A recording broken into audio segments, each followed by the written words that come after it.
So, good pe mga ka-electrical, no? Ito yung tutorial, no? Full tutorial ng LBD. Okay. So, pag umorder kayo sa online, yan, sa Shopee o anumang online seller, no? Yan. So, pag bumili kayo ng LBD o low voltage disconnect module, ay naka-default pa ang mga setting yan. Okay?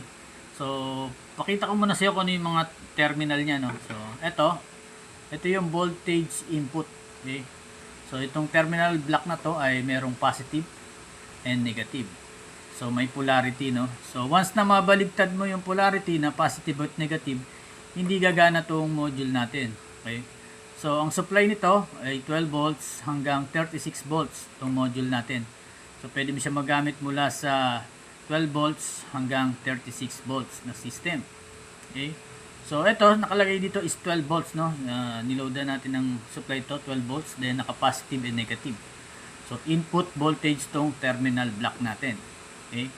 Then, ito yung output naman, no? Output, ibig sabihin, ito yung supply. Kapag nag-function yung LBD mo, dito lalabas yung output niya na 12 volts or 24 volts or 36 volts. Kung ano yung in-input mo dito na volts, yun din ang ilalabas niya rito. So, hindi na babago yung voltage na, no? So, kung ano yung input, yun din yung output natin. Okay? So, ang low voltage disconnect, ang purpose nito ay kapag na-lowbat o bumaba yung voltahe, ay mag-iilaw tong mawawala yung LED red. Kasi kapag na-reach niya naman yung voltage itong LED red natin ay umiilaw. Ibig sabihin, pag umilaw to, merong output na voltahe dito kung ano yung in-input mo ron. Okay? So, low voltage disconnect or LVD. So, sa ngayon, nilagyan ko ng supply to 12 volts dito, no? Then, naka-setting pa to. Naka-default pa yung setting nito, hindi ko pa nababago. So, tingnan natin pag pinower natin, no? So, kailangan itama yung positive at saka yung negative dito. So, power natin, lagyan ko ng supply, no? Tingnan natin kung ano magiging reaction. Okay. So, yan. Ang nakikita nyong reading ngayon ay battery reading yan. Kung ano yung voltage reading mo, o yung kung ano yung voltage ng battery mo, ayan yun. 13.3. Okay? So, ang 13.3, yan yung standby voltage mo, no? So, kung ano yung nakalagay dito, 13.3 voltage, ang kailangan lumabas dito is 13.3 voltage din. Okay, so ang purpose na yan ay low voltage disconnect nga. So, pindutin natin yung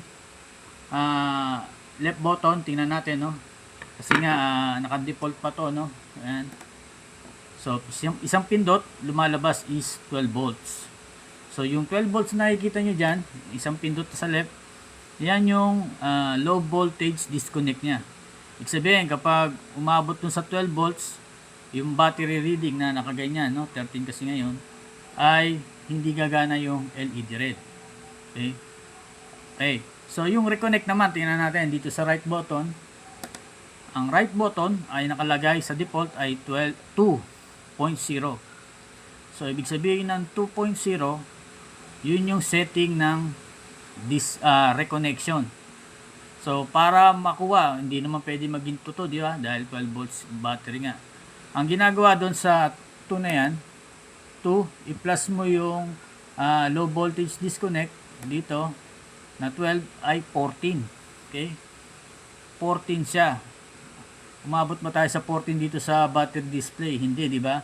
13.3 siya.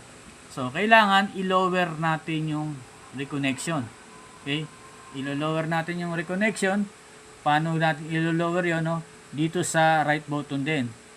So, para ma-check mo uli yan, isang pindot, 2. So, gawin nating 1 lang.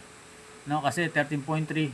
Para mapailaw natin tong LED red, magkaroon ng function tong mismong, o magkaroon ng output tong 12 volts, no? Tong output dito. So, gagawin natin, iset natin tong reconnection button, no? So, dalawa lang naman yan, itong disconnect at saka reconnect. Okay? Disconnect and reconnect. So, adjust natin yung reconnection. So, maraming pindot, no? Maraming pindot. 4 to 5 times hanggang sa ma-adjust mo na left to right naman ang adjustment. So, mabilis na pindot. Ayan, kita niyo, bilis, di ba? So, na-adjust ko na.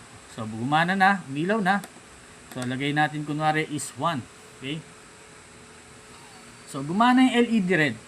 Ibig sabihin ay may voltahe na ngayon na lumalabas dito. No? Kung saan mo man ito gagamitin, itong 12 volts na to, ay bahala ka na. So, meron nga kasi akong solar setup, nilalagay ko to sa relay ko. Pero other load pwede, kahit ilaw, no? Basta 12 volts. Pero ang pagbabatayan mo dyan is yung ampere dito sa relay. So, merong capacity lang yung relay o yung contact nito para pwede mong gamitin yung load. Okay. Sa ngayon, ang setting natin ngayon ay 12 volts ang lobat. Okay. Then, ang reconnection is 1. So, 1 plus 12 is 13. So, kaya pasok umandar yung LED red. No? May low. Tawag dito, meron dito ngayong voltahe na lumalabas. Okay? So, ang disconnect naman, kailangan paabuti mo ng 12 volts. Okay? So, hindi variable yung battery ko rito, no? Kaya hindi ko matitesting ngayon yun.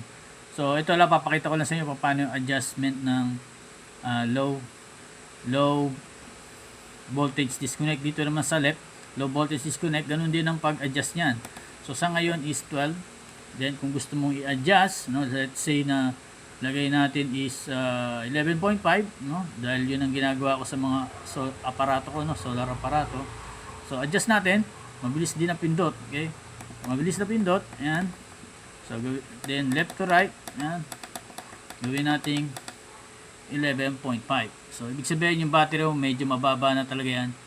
Pag umabot na sa 11.5, mawawala yung LED red, mamamatay na yung load. Okay. So, dito, pwede uli natin adjust. Okay. Gawin natin 1.7. Yan ang ginagawa kong default sa low voltage disconnect natin. No? So, kung may mga comment ka, pwede mo i-comment dyan sa comment section. No?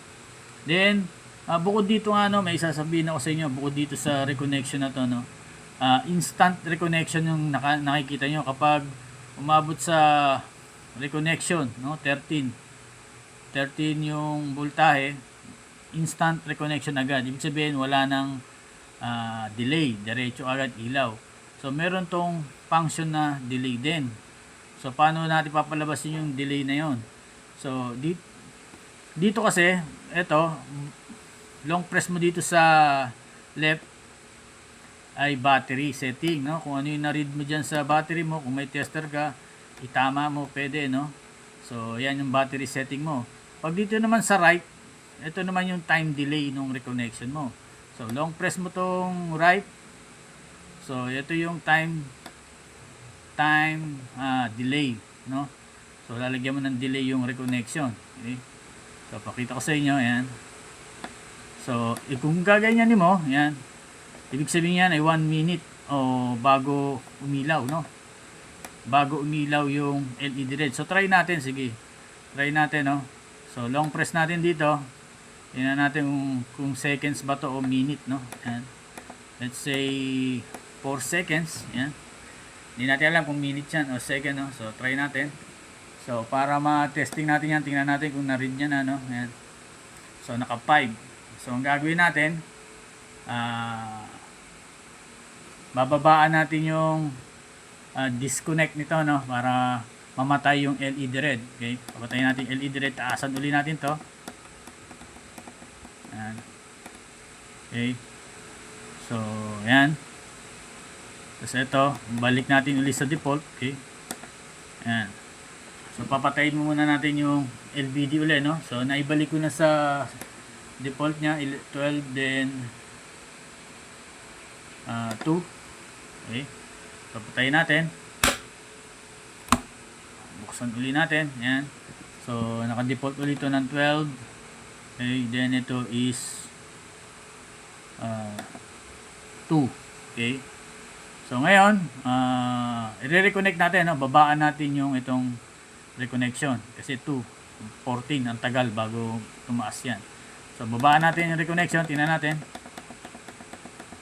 So, yan. 1, 2, 3, 4, 5, 6, 7, 8, 9. Matagal pa ang reconnection. Ayaw, no? So, ibig sabihin, hindi yung 5, no? So, ulitin natin, gawin lang natin 1, no? Gawin natin 1 yung reconnection, ang tagal eh.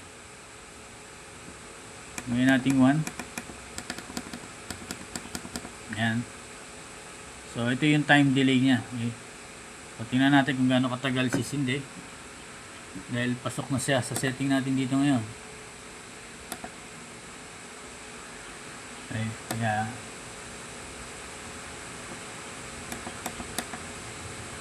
naging 1.8 seconds pala ako. Diba?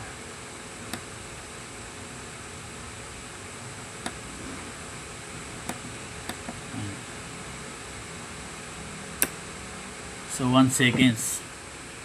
Okay. So instant na kagad, no? So dito yung reconnection pala natin to.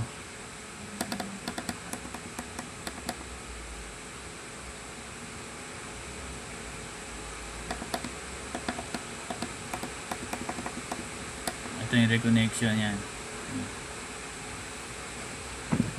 So tingnan natin, patay uli natin kung gaano katagal. 2, 3, 4, 5, 6, 7, 8, 9, 10, 11, 12, 13, 14, 15, 16, 17, 18, 19. So tingnan natin kung gaano katagal, no? Mayroon naman akong timer dito.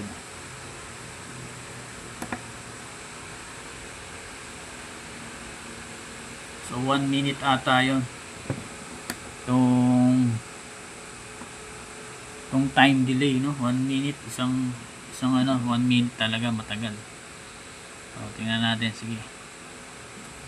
So mababa ng reconnection ko dito, 1 lang. Plus 12 is 13. So kailangan mag-reconnect yan. So sa tingin ko, 1 minute ang isang number talaga. Medyo matagal. So yan yung time delay. So yun, no? Hindi natin alam kung 1 minute o 30 seconds, no? So pero mas maganda, wag mo na lagyan ng ganun, no? Ayan, 0 mo na lang para instant reconnection. Okay. So yun. So pag pinatay ko, then buhayin ko, ilaw agad yung LED red. Okay. So kung may mga tanong ka din or question or idea, pwede nyo i-comment dito sa comment section din. Kung gusto niyo ganitong content, no? Pwede kayo mag-subscribe and like, comment, and click the notification bell. Salamat mga ka-electrical. Thank you. God bless.